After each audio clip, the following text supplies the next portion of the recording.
Et bienvenue dans une nouvelle vidéo, c'est Philippe de la chaîne Investir pour être libre. Et avant tout, pense à t'abonner à la chaîne et à liker la vidéo. Ainsi, le thème de la vidéo aujourd'hui, est-ce que les vendeurs de rêves sur YouTube ont raison ou pas, notamment ceux qui investissent dans les ETF, est-ce la bonne solution pour toi? Mais tout d'abord, nous allons faire le point sur les marchés financiers et sur mon point boursier. Donc cette semaine, le DAX, donc il a perdu 0,92% la dernière séance, et sur 5 jours, il a fait quand même 5,98%. Donc assez intéressant, il est remonté. Le FTSE, donc lui, il a fait tout le contraire en Europe. Il a bien monté sur le dernier jour et sur la semaine, il a fait moins 1,3%. Notre CAC 40 national. Donc le CAC 40 national, donc il est redescendu à 7104,80. Il a perdu 0,80 et il a fait sur 5 jours plus 3,60%. Et sur un mois, tu vois quand même qu'il est perdu de 11,07%. Ensuite, l'Eurostock 50, lui donc, c'est les 50 plus grosses valeurs européennes, a fait moins 0,66% sur la journée d'hier et sur 5 jours a gagné 4,54%. Maintenant, nous allons voir les États-Unis. Donc, le Dow Jones, sur le dernier jour, il a quand même fait 1,56%. Sur les 5 jours, il a fait 7,07%. Et sur le mois, il a quand même perdu plus de 2,75%. Et ça, c'est pas le plus intéressant. C'est le SP500 qui a fait que 1,81% avec de gros volumes aux États-Unis. Sur la semaine, il a fait 7,82 et sur le mois, il a fait quand même moins 4,21%, tout en sachant que quand tu regardes bien sur la semaine, il y a une grosse baisse mardi. Alors là, il a perdu énormément. Après, il remonte, mais il a vraiment, vraiment beaucoup perdu. Et puis après, une petite montée, puis il a. Et tu vois bien que mardi, ça a été une grosse, grosse chute. Ensuite, le Nasdaq Composite, donc les valeurs dites technologiques hors les financières. Donc, il est remonté à 16 724,46. Il a fait 2,06%. Sur 5 jours, il a progressé quand même de 9,18%. Et tu vois bien que le mardi, là, comme je te le montre, il a vraiment chuté. Ça a été le jour le plus terrible pour eux. Ils ont perdu plus de 7 à 8%. Là, il est remonté, redescendu un peu, et là, il remonte. Ensuite, le VIX. Alors, très intéressant de voir le VIX. Sur les derniers jours, il est redescendu qu'à 37,56 sur 5 jours. Donc, il est redescendu, mais il est remonté au plus haut à plus de 45 et on était à 55% il y a quelque temps. Voilà. Et sur le mois, en fait, il est monté jusqu'à 55% le VIX. Voilà. Donc ça, c'est important de le voir. Maintenant, ce qui est intéressant de voir, ce sont les devises. On voit que l'euro-dollar, il s'échange 1,1360, donc bientôt 1,14, et on voit qu'il remonte depuis le début de l'année sur 5 jours. Tu vois, l'euro, il remonte par rapport au dollar. Il était à 1,09 et là, il est remonté à 1,013. Sur un mois, c'est encore pire, puisqu'il est à 1,09. Et on va voir, il y a 6 mois, ça c'est intéressant. Le dollar, il était à 1,09, il est redescendu et après il remonte. Tu vois qu'il était au pic au plus bas à 1,08 et là, bien sûr, ça remonte. L'euro GB, bon, ça ne nous intéresse pas trop. Le yen, bon, le yen est remonté par l'euro yen. Il est remonté. Et ce qui est intéressant, c'est matériaux de base, donc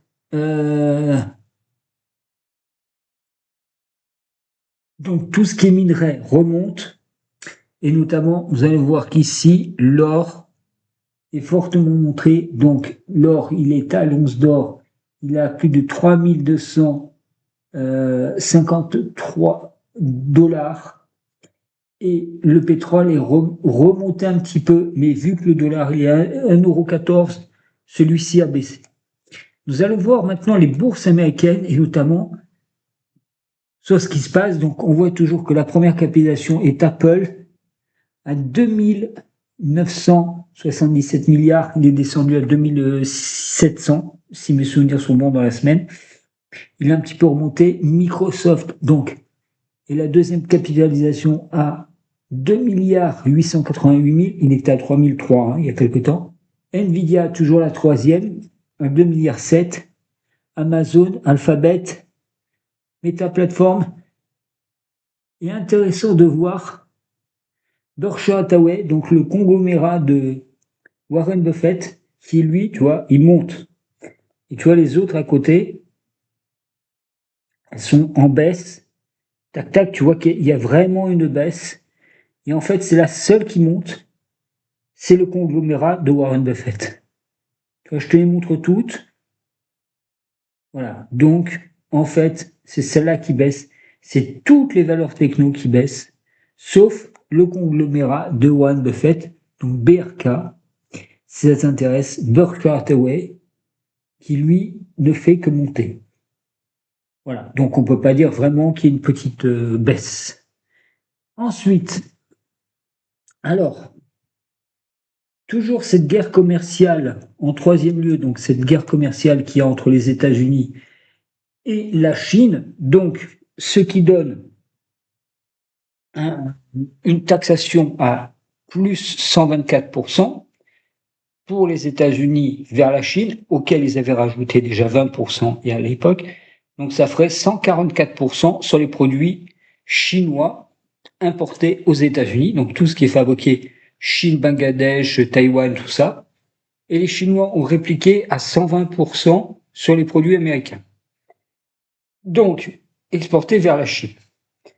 Aujourd'hui, a lieu, donc ce samedi 12 avril 2025, a lieu une grosse réunion entre la Chine et l'Europe pour des partenariats commerciaux pour contrecarrer les États-Unis et éviter justement, il y aurait plus de des droits de douane très limités entre les deux pays. Il y aurait un rapprochement économique entre ces deux régions du monde pour contrecarrer les bêtises de Donald Trump.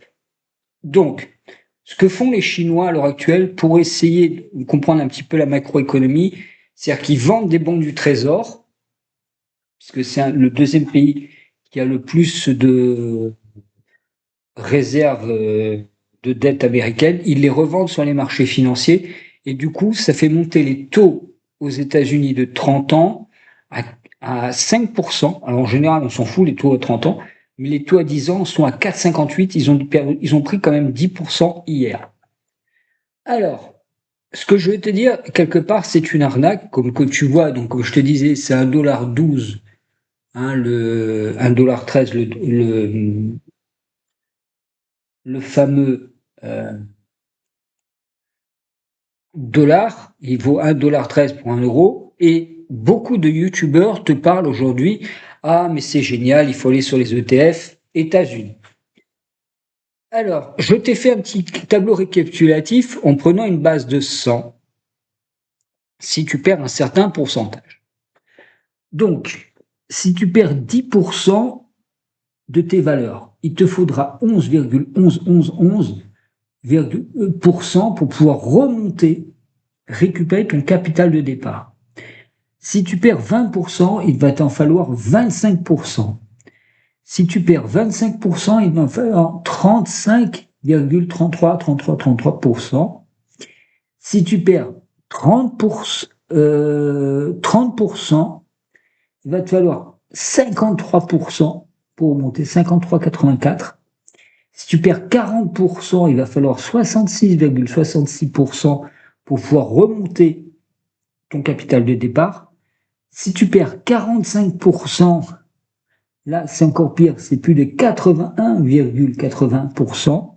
Si tu perds 50%, il te faudra 100% pour pouvoir retrouver ton capital de départ.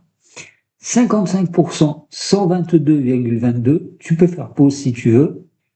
Si tu vas perdre 60%, il va falloir récupérer plus de 150%. Et là, comme tu vois à la fin, je te laisse lire tous les produits. Tranquillement, tu peux faire une petite pause. Si tu perds 90%, il va te falloir 900% pour récupérer ta somme et 90%, 1900%. Donc en fait, quand ils te disent oui, ça a baissé de 2 ou 3% ou 10% pour récupérer, il te faudra 11% pour récupérer ton capital. Mais ça, aucun youtubeur te le dira. Aucun. Ils vont te dire quand ça monte, mais quand ça descend, toi, les pertes en capital, tu te les prends. Donc très important de se faire un petit tableau là-dessus, et ça, tu vas apprendre beaucoup de choses en matière de finance. Ainsi, comme tu peux le voir, même sur des titres, moi je le vois, et c'est pour ça que je fais toujours mon tableau. Important ici, tu vois, donc moi j'ai à peu près 25 lignes, enfin une quarantaine de lignes, parce que j'ai aussi des ETF sur qu'on appelle ça, des valeurs américaines, bon quelques ETF mais en BX4, ça c'est pour relancer un petit peu le truc, et j'ai revendu mes autres ETF pour gagner. Alors, ce que j'ai fait, j'ai pris au plus haut.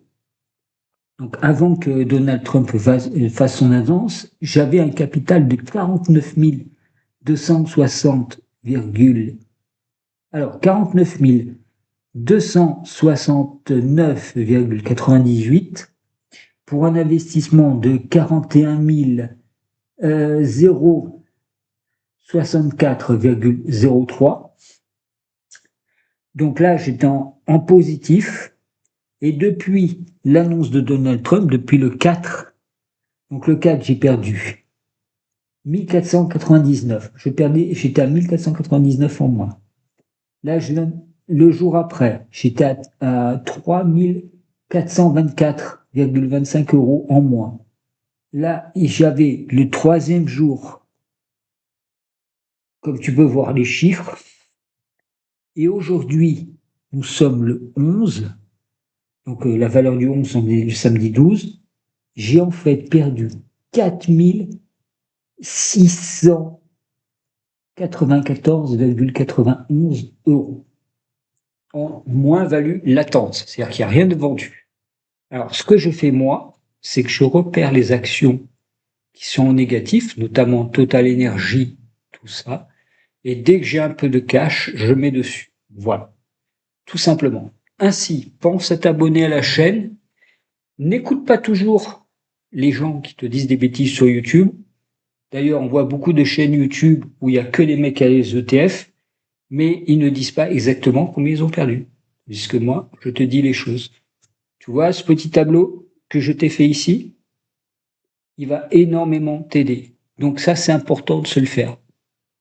C'est le capital, combien j'investis, combien je perds. C'est pareil, c'est comme toutes ces personnes qui ont mis progressivement de 2021 à 2024 150 000 € sur leur PEA. Aujourd'hui, il était au plus haut du versement. Il y en a qui sont à 206 000, 208 000. Et aujourd'hui, ils ont perdu, 20%.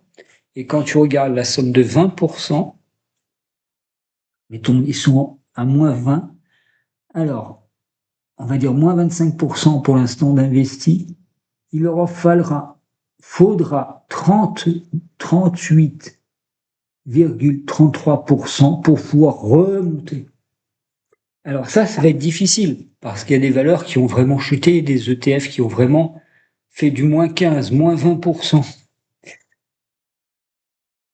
moins 30% pour certains. Donc, important la diversification, et surtout, non pas de faire de l'ETF, mais plutôt de stock picking, parce que tout investir aux États-Unis, parce que là, je te les parle, là, c'est ce qu'a fait moins 20% aux États-Unis.